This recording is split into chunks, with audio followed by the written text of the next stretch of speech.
The air at the Henderson Farm auction hung thick and heavy, a gritty cocktail of diesel fumes, cheap cigar smoke, and the fine powdery dust of a dry August.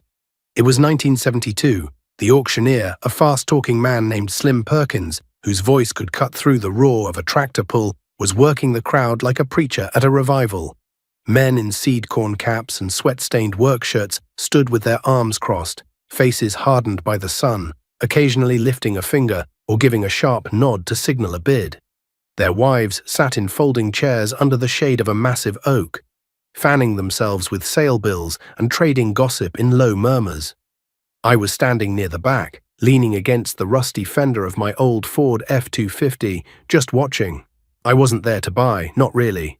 I was there to see what the market was doing, to gauge the mood of the county. And the mood was electric. Grain prices were climbing faster than a cat up a screen door, and you could feel the optimism, the ambition, radiating off the crowd. It was a dangerous feeling. Frank Blevins was holding court near the auctioneer's truck. He'd just bought a brand new John Deere 4430, trading in a 4020 that was barely 3 years old. He stood there, thumbs hooked in his brand new overalls, a wide grin splitting his face. The banker, Mr. Abernathy, was standing right beside him, clapping him on the back. Frank was the poster boy for the new way of farming: borrow big, buy bigger, and let the good times roll.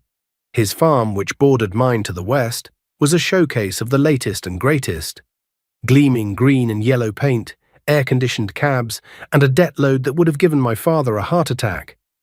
My operation was the polar opposite. The Miller farm ran on old iron and elbow grease. My main tractor was a 1951 Farmall M my dad had bought new.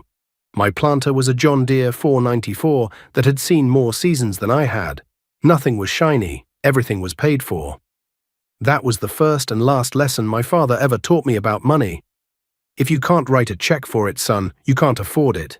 The bank ain't your partner. It's a wolf you invite into the henhouse. He'd lived through the 30s, and the fear of debt was branded onto his soul.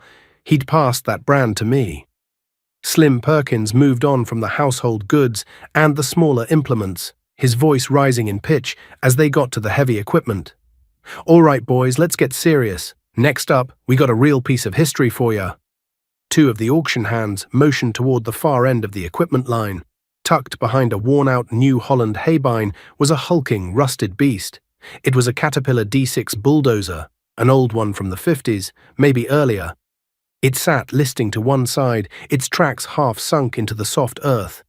The blade was scarred and bent, the engine cowling was dented in, and a thick coat of orange rust covered every exposed surface.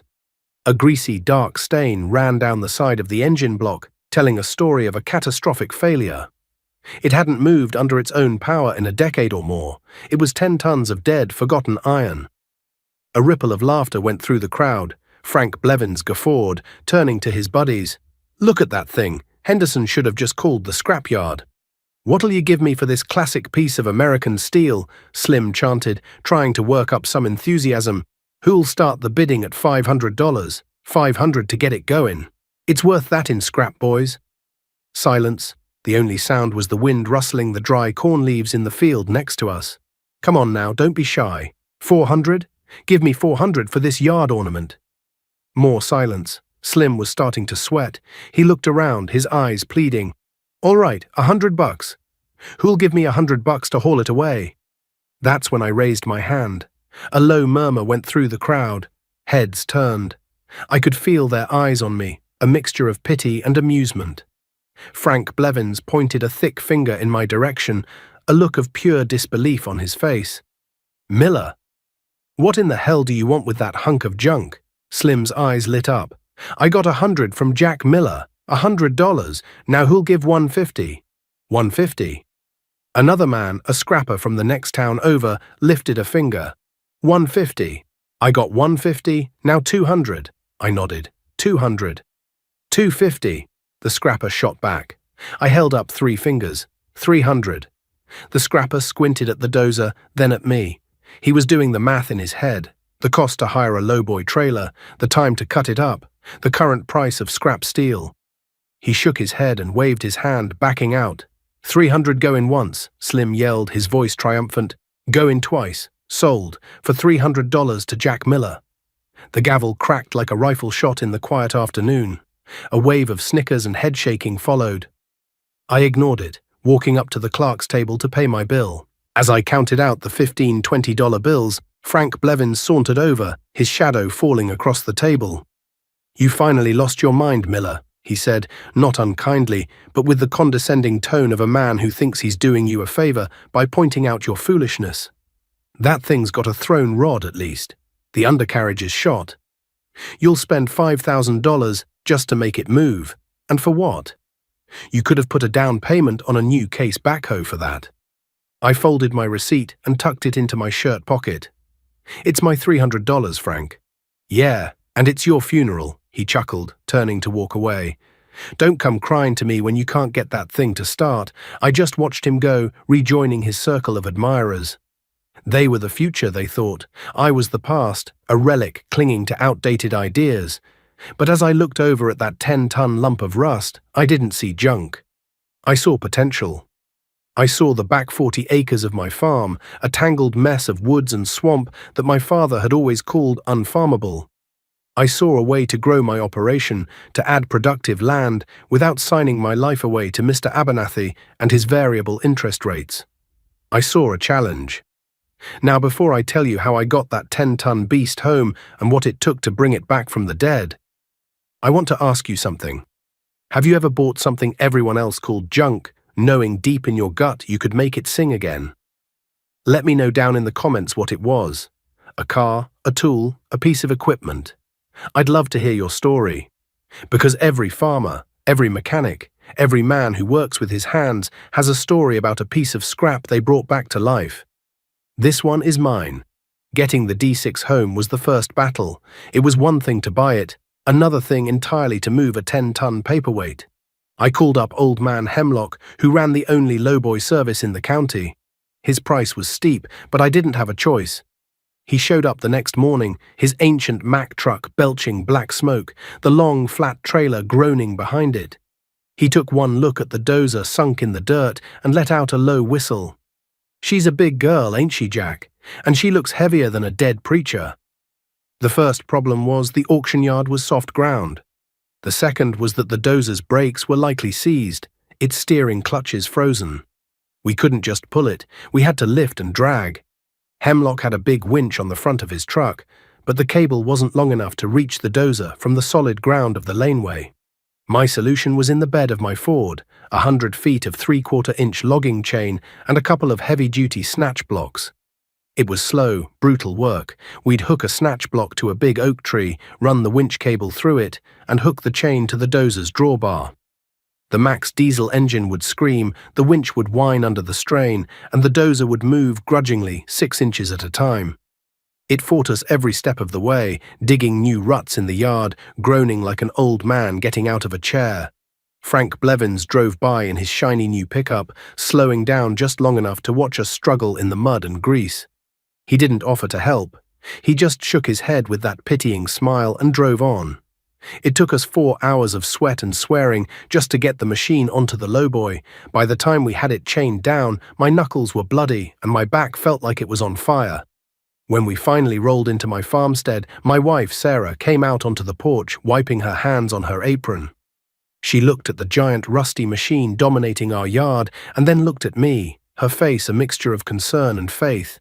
She didn't say a word against it. She knew my father's ways were my ways, and she trusted me. That trust was worth more than all the money in Abernathy's bank. The Dozer sat by the barn for the rest of the summer and fall, a monument to what the rest of the county called Miller's Folly. People I'd known my whole life would drive past, their pickups slowing down as they gawked. The jokes at the co-op feed store got louder. Heard Jack Miller's starting a museum for retired farm equipment. Nah, he's planting it. Hopes a new one'll sprout by spring. I ignored them. I had corn to harvest. I put in the crop with my old Farmall M, its 4-cylinder engine popping and sputtering rhythmically. It was slow going. Frank, with his new 4430 and 6-row planter, could do in a day what took me the better part of a week. He'd be done, sitting on his porch drinking a beer while I was still out there after dark. my tractor's single headlight cutting a lonely path through the dusty field. But at the end of the day, my crop was in, and I didn't owe the bank a dime for the privilege of planting it. Winter came early that year, a hard freeze in late November that locked the ground solid. The fieldwork was done. For Frank Blevins, that meant a trip to Florida. For me, it meant it was time to go to work on the Caterpillar. I dragged it into my machine shed, a big pole barn my dad and I had built with our own hands. The space was dominated by the silent, cold mass of the Dozer. The first job was to diagnose the engine. The story at the auction was a throne rod, but that was just gossip. I needed facts. The engine was a D318, a big, slow-turning inline-six diesel known for being tough as nails. But even the toughest nails can bend. I put a 6-foot breaker bar on the crankshaft nut at the front of the engine. I put all my weight on it, my boots slipping on the greasy concrete floor. Nothing. It was seized up tighter than a drum. That was a bad sign. So began the teardown. Everything on that machine was built on a scale I'd never dealt with before. The bolts holding the cylinder head on were 1.5 inches thick. I had to heat them with an acetylene torch until they glowed cherry red, then beat on a massive wrench with a 10-pound sledgehammer just to break them loose. Each one came out with a groan of protesting metal. It took me 2 days to get the head off. I had to use a chain hoist rigged to a barn rafter to lift it. It must have weighed 400 pounds. When I finally swung it clear and looked down into the cylinders, I saw the problem. The number 4 cylinder was a disaster. The piston was shattered, and the cylinder wall was deeply scored with jagged gouges. A valve head had broken off and bounced around in there like a pinball, destroying everything it touched. Frank's buddies had been right about the diagnosis, if not the cause. It wasn't a thrown rod, it was a dropped valve. The engine was junk, or at least this block was. My heart sank. A new engine block, even if I could find one, would cost thousands. More than the Dozer was worth, more than I had. For a full day, I just stood there looking at the carnage inside that engine, the cold reality of my $300 mistake settling in. The voices of the town echoed in my head. Junkyard Jack lost his mind. I went into the house that night, covered in grease and despair. Sarah took one look at my face and knew. She didn't say, "I told you so." She just poured me a cup of hot coffee and sat with me at the kitchen table in silence. "The block is ruined," I finally said, my voice hoarse. "It's scrap iron after all." She reached across the table and put her hand on mine. "You'll figure it out, Jack," she said softly. "You always do." Her faith was a fire in the cold. The next morning I started making calls, not to the fancy dealerships, but to every tractor salvage yard in a 3-state radius. I spent days on the phone describing the D318 engine, asking if they had a parts machine, a forgotten block sitting in a corner. Most of them laughed, but finally a crusty old fella down in Missouri said, "Yeah, I might have something. Got an old D6 that burned up in a barn fire 20 years ago. Engine might be all right if the fire wasn't too hot. You'd have to come see for yourself." The next day I hitched up my flatbed trailer and started the 6-hour drive south. The salvage yard was a graveyard of rusting farm equipment, acres and acres of it. The old man led me to the back, to the burned-out shell of the D6. It was a sorry sight, but when we pulled the dipstick, the oil was still clean. The fire had cooked the outside, but hadn't gotten hot enough to warp the block. I paid him $200 for the engine, and another $100 for him to pull it out with his crane. The next 3 months were a blur of cold steel, busted knuckles, and the constant smell of penetrating oil. I tore down the salvage yard engine completely, checking every bearing, every seal, every piston ring. I used the best parts from both engines to build one good one. I honed the cylinders myself, mic'd the crankshaft, plaster-gauged the bearings. I sat in the cold shed with the thick, greasy parts manual spread open on a workbench, studying the diagrams until my eyes burned. It was slow, painstaking work. While the rest of the county was watching television, I was timing injector pumps and torquing head bolts. By early March, just as the frost was starting to leave the ground, it was ready. I'd reassembled the entire engine and wrestled it back into the Dozer's frame. I filled it with fresh oil and diesel fuel. I bled the fuel lines, my hands trembling slightly with a mix of cold and anticipation. This was the moment of truth. I climbed up into the operator's seat. There was no fancy key start. This old beast had a small gasoline pony motor that you had to hand crank to life, which in turn would spin the big diesel. I got the pony motor sputtering, and after a few minutes it was running smoothly. I engaged the clutch to the main engine. The big diesel began to turn slowly at first. Whoosh, chuff, whoosh, chuff. I opened the compression release, letting it spin faster to build up oil pressure. Then I closed the release and gave it full throttle. The engine caught. It was not a gentle awakening. It was a violent, earth-shaking explosion. A huge cloud of black smoke erupted from the short, straight exhaust pipe, billowing up to the rafters of the shed. The whole machine shuddered, and the concrete floor beneath me vibrated. The sound was deafening, a deep, throaty, hammering roar that was more felt than heard. It was the most beautiful sound in the world. I let it run for a minute, my hands on the controls, feeling the raw power thrumming through the steel. I eased the main clutch forward. The old Dozer lurched, the tracks clanked, and for the first time in more than a decade, it moved under its own power, crawling out of the machine shed and into the pale March sunlight. I had done it. I had taken a pile of scrap and breathed life back into it. The grain boom of the early 70s was in full swing. In 73, the Russians bought millions of bushels of American wheat, and commodity prices shot to the moon. Land that had been selling for $500 an acre was suddenly going for $1,500, then $2,000. The bankers, who just a few years before had been tight-fisted and cautious, were now practically throwing money at farmers. The mantra from the universities and the farm magazines was "get big or get out," and nobody was getting bigger, faster than Frank Blevins. He bought the 80 acres to the north of his place, paying a price that made all the old-timers shake their heads. He traded in his 4430 for a brand-new International Harvester 1066, complete with a factory cab, air conditioning, and a radio. He bought a new Gleaner combine, the biggest one they made.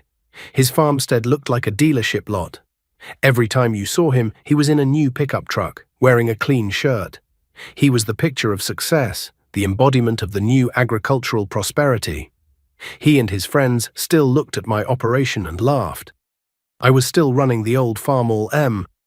My combine was a Massey Ferguson 300, a self-propelled model from the late 50s that I'd bought for cash and rebuilt myself. And then there was the Dozer. After I got the engine running, I spent the spring working on the undercarriage.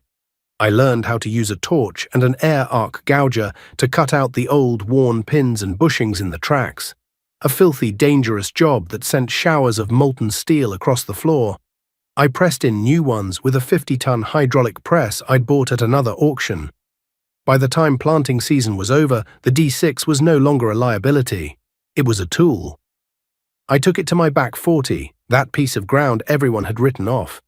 It was a jungle of scrub oak, buckthorn, and swampland. For the entire summer of 1974, while Frank was farming an ever-expanding empire of rented and newly purchased ground, I was at war with that wilderness. The roar of the D6 became the soundtrack of my days. I'd start it up at sunrise and often wouldn't shut it down until after sunset. The work was brutal. I'd push over trees, the old cat groaning but never quitting. I'd shove the tangled root balls into massive piles to be burned later. The dozer's blade would hit hidden boulders that would send a shock through the whole machine, rattling my teeth. I learned to read the land, to feel through the controls what the blade was doing. I dug ditches to drain the swampy sections, laying thousands of feet of clay tile by hand. Slowly, painstakingly, acre by acre, I was carving a new field out of the wilderness. The rest of the county saw Frank Blevins as the smart one. He was adding hundreds of acres to his operation. I was just playing in the dirt with an old piece of junk. What they didn't see was that Frank was paying top dollar for his new acres, borrowing at interest rates that were starting to creep up. I was creating my new acres for the cost of fuel, oil, and my own sweat. My 40 acres wouldn't show up on the county plat map as new land, but they were new to me, and they were mine, free and clear. By the fall of 1975, I had cleared, leveled, and tiled 35 new acres of rich black topsoil. My first corn crop on that ground was one of the best I'd ever had. I was making money. Not Frank Blevin's money, but good, steady money. I paid my bills, put a little away for a rainy day, and slowly upgraded my equipment, always paying cash for good. Used machines I could fix myself. I bought a slightly newer John Deere 7700 combine, a big step up from the old Massey. I found a well-maintained International 806 tractor to help the old Farmall M. My fleet was still a patchwork of red, green and yellow, but it was solid, and it was all mine. Frank, on the other hand, was leveraged to the hilt. He had to have a bumper crop every single year just to make his payments. He was farming fence row to fence row, pushing the land and his new equipment to the absolute limit. There was a frantic energy about him, a desperation behind the confident smile. I remember one afternoon I was at the bank, making a deposit. Mr. Abernathy, the loan officer, called me into his office. He had that slick, practiced smile on his face. "Jack," he said, leaning back in his big leather chair, "I've been watching you. You're a hard worker, but you're thinking too small. Prices are high, land is available. It's time to expand. Frank Blevin's just picked up another 160 acres. We can put together a package for you, get you into a new tractor, a bigger planter. You could be farming 1,000 acres in 5 years. He pushed a pile of papers across the desk toward me. Loan applications. I looked at them, then back at him. "And what's the interest rate on this package, Mr. Abernathy?" "Well, it's a variable rate," he said breezily, "tied to the prime. It's sitting at about 7% right now. A real bargain." A variable rate. The word sent a chill down my spine. It was a phrase my father had taught me to fear. "What happens when the prime rate goes up?" I asked. Abernathy waved his hand dismissively. "Don't you worry about that. The economy is booming. These good times are here to stay." I stood up and pushed the papers back across his desk. "No thank you, Mr. Abernathy. I'll stick to my own program."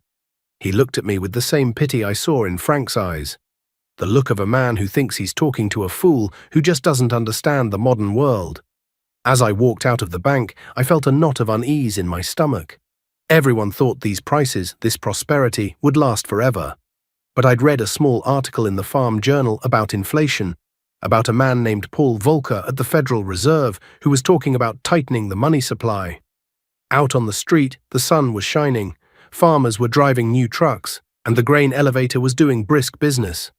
But it felt like the air before a storm, a heavy electric stillness that promised lightning was on its way. The storm broke in the winter of 1980. It didn't come with thunder and lightning, but with a quiet announcement on the evening news. President Carter was embargoing grain sales to the Soviet Union.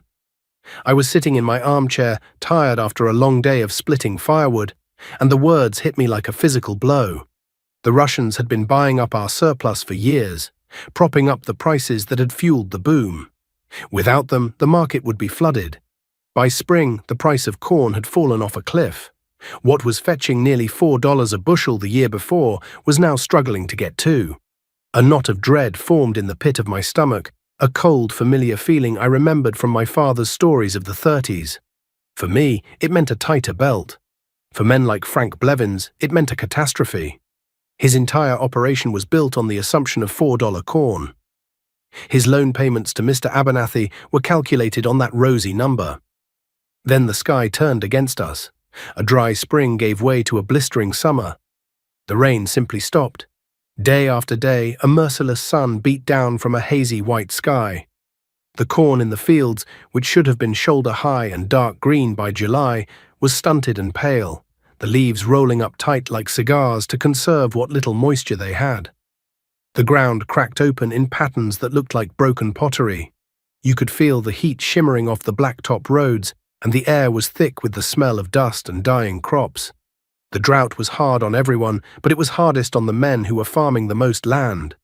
Frank was running himself ragged, trying to keep his massive fleet of equipment going, trying to coax a crop out of the parched earth. The confident swagger was gone, replaced by a permanent squint and a grim set to his jaw.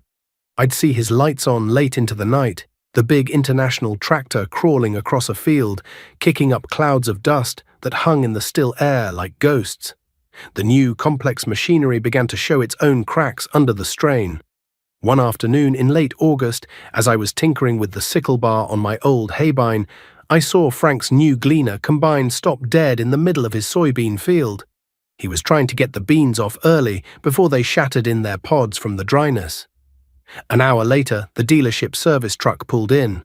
I watched through my binoculars as the mechanic in his clean uniform spent 2 hours looking at it before shaking his head. I saw Frank at the co-op the next day. He looked like he hadn't slept in a week. "Hydrostatic pump," he said, his voice a low rasp.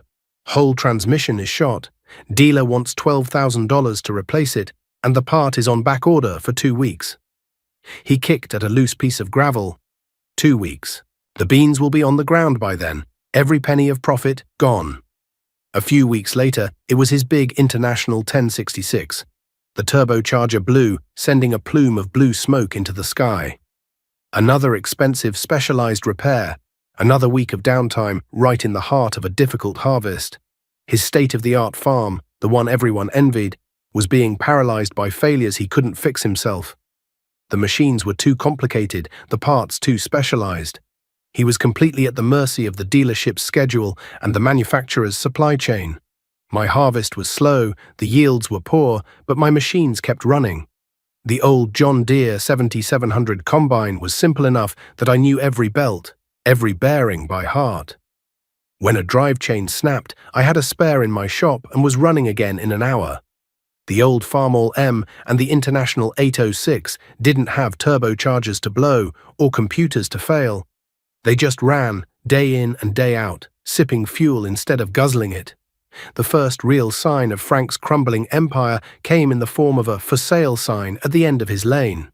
He was selling off 20 acres of woodland, a piece that wasn't tillable. He was trying to raise cash, but nobody was buying. Everyone was trying to sell. The optimism of the 70s had curdled into the fear of the 80s. The only people with cash were the ones who hadn't borrowed it in the first place, and there weren't many of us left. I saw him arguing with Mr. Abernathy on the sidewalk in front of the bank. There was no friendly back-patting now. Frank's face was red, his hands gesturing wildly. Abernathy stood there, unmoved, his arms crossed, his face a cold, impartial mask. The wolf was no longer pretending to be a partner. It was showing its teeth. The final hammer blow came from the Federal Reserve. To fight the runaway inflation that had plagued the country, the chairman, Paul Volcker, jacked up interest rates. The prime rate, the number that Mr. Abernathy had so breezily dismissed, began a relentless climb. 7% became 10. 10 became 15. Before it was over, it peaked at over 20%. For anyone with a variable rate loan, it was a death sentence. It was financial poison. Frank Blevins's loan payments didn't just go up, they exploded. The amount of money he owed the bank every month tripled. With crop prices in the gutter and a drought-ravaged yield, there was no earthly way he could make it. He was trapped. The auction notices started appearing in the paper like obituaries. First, it was the younger guys, the ones who had just gotten started and borrowed heavily. Then it was established names, families who had been on their land for generations. Every Saturday, another farm went under the hammer. The mood at these sales was the complete opposite of that day at the Henderson auction. There was no optimism, no ambition. The air was thick with failure and despair. Men stood in silence, their shoulders slumped, watching as their neighbors' lives were sold off, piece by piece, wondering if their own farm would be next. Frank held on through the winter of '81, but by the spring of '82, it was over.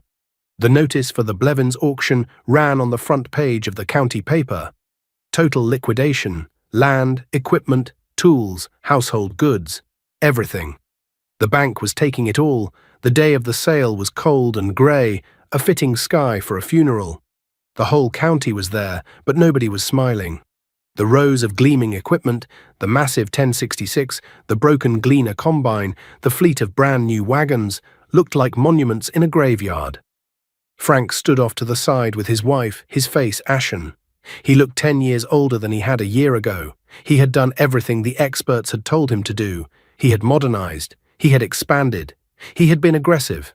And it had all led to this. I stood near the back, just as I had years before, leaning against the fender of my old Ford. But this time, I wasn't there to watch the market. I was there to bear witness. The auctioneer's voice was more subdued than Slim Perkins's had been, as if he knew he was presiding over a tragedy. The bidding was slow, pathetic. The big, expensive machines sold for a fraction of what Frank had paid for them. The bank was buying most of it back itself, just to cut its losses. There were no winners here. My own farm had survived. It wasn't easy. The low prices and the drought hurt me too. I had to watch every penny. Sarah and I planted a bigger garden, canned more vegetables. We did without. But we survived. My lack of debt was a fortress. The 20% interest rates that were destroying my neighbors meant nothing to me. My land was mine. My equipment was mine. When the bank statements came, they showed a modest balance, not a terrifying debt. My father's lessons, the ones that had made me an object of ridicule for a decade, had been my salvation. During that brutal harvest, the one that broke Frank, my old Dozer had proved its worth in a new way. A flash flood had washed out a creek crossing that connected my neighbor, Old Man Peterson, to the main road. He was cut off. The county said it would be weeks before they could get a crew out to fix it. I fired up the D6. In one long day of roaring diesel and churning mud, I pushed tons of rock and earth, rebuilding the crossing, packing it solid. The machine that everyone had called junk was now a tool of survival, not just for me, but for my community. It represented a different kind of wealth, not the kind you find on a balance sheet, but the kind you find in self-reliance. The auctioneer moved from the equipment to the land itself. Frank's empire was being carved up and sold to the highest bidder. A parcel here to an out-of-state investor. A parcel there to a corporate farm from the next county. They were vultures picking at the bones.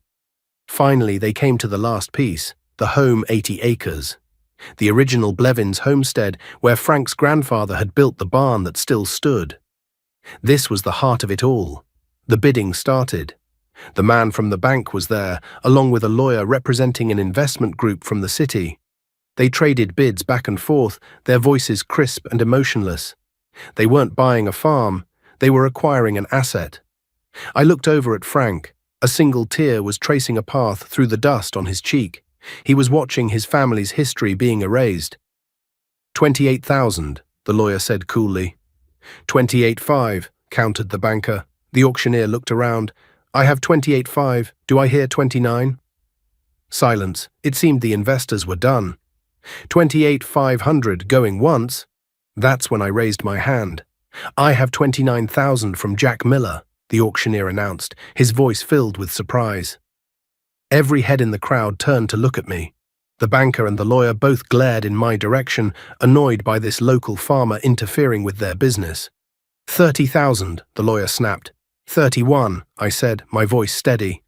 We went back and forth. 32. 33. The numbers were climbing past what the land was worth in that depressed market, but I didn't care. I was using the cash I had painstakingly saved during the good years, the money I hadn't spent on shiny paint and air-conditioned cabs. This was about more than land. 35, I said. The lawyer conferred with his client on a cell phone, a new and rare sight back then. He shook his head. He was out. The banker looked at me, then at his notes. He had a limit, a number the bank was willing to go to. 35.5, he said, a final grudging bid. 36, I said immediately, without hesitation. The banker stared at me for a long moment. He shook his head and turned away. Going once, the auctioneer called out, his voice ringing across the silent crowd. Going twice, sold for $36,000 to Jack Miller. A quiet gasp went through the crowd, followed by a low murmur of approval. I hadn't just bought a piece of land, I had saved a piece of the community. After the auction was over and the crowd had drifted away, leaving the Blevins farm quiet and empty, I found Frank sitting on the steps of his porch, his head in his hands.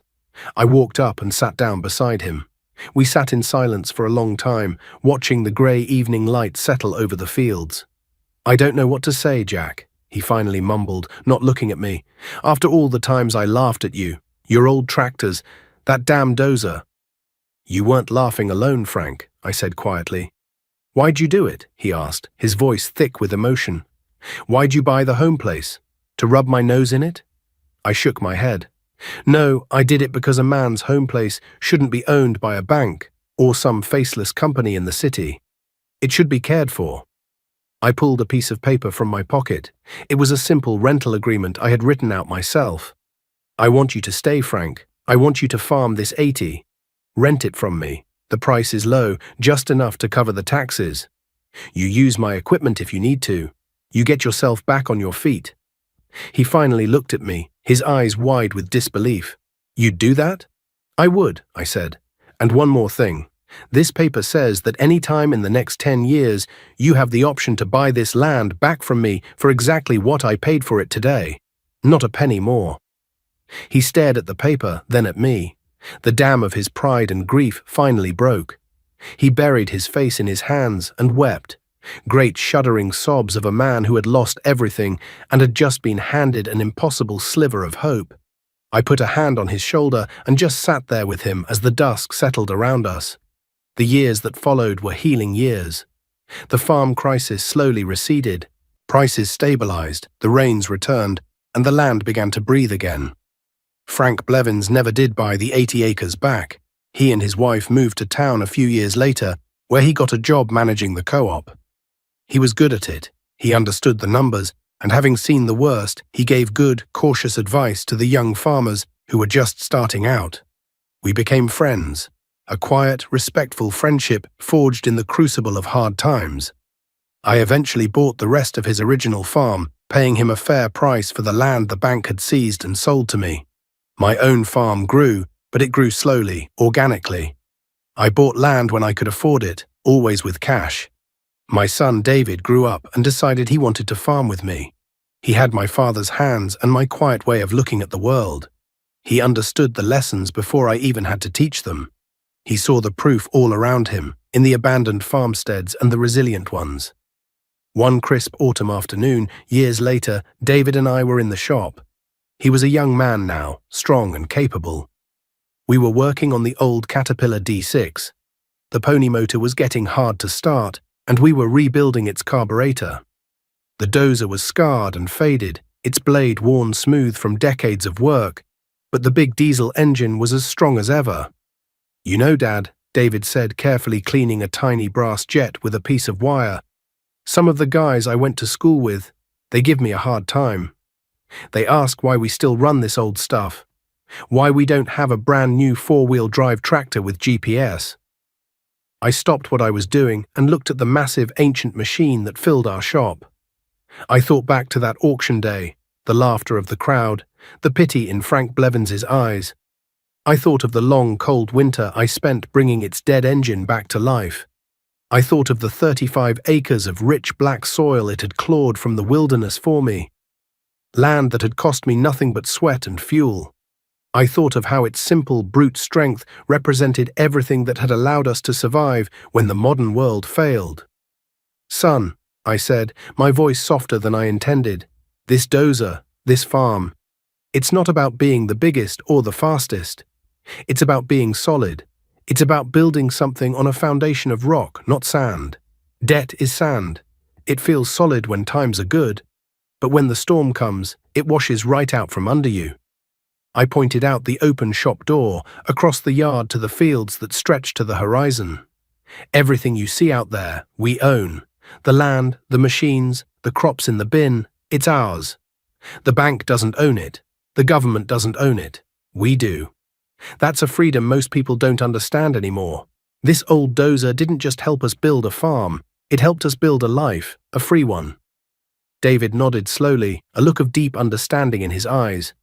He finished with the carburetor, and together we bolted it back onto the pony motor. He pulled the crank rope, and after a few sputters, the little engine coughed to life. A few minutes later, I climbed into the old steel seat and engaged the main engine. With a volcanic eruption of smoke and a deafening roar that shook the building, the heart of the old beast hammered into life once more. It was a sound of defiance, of resilience, of victory. It was the sound of our survival.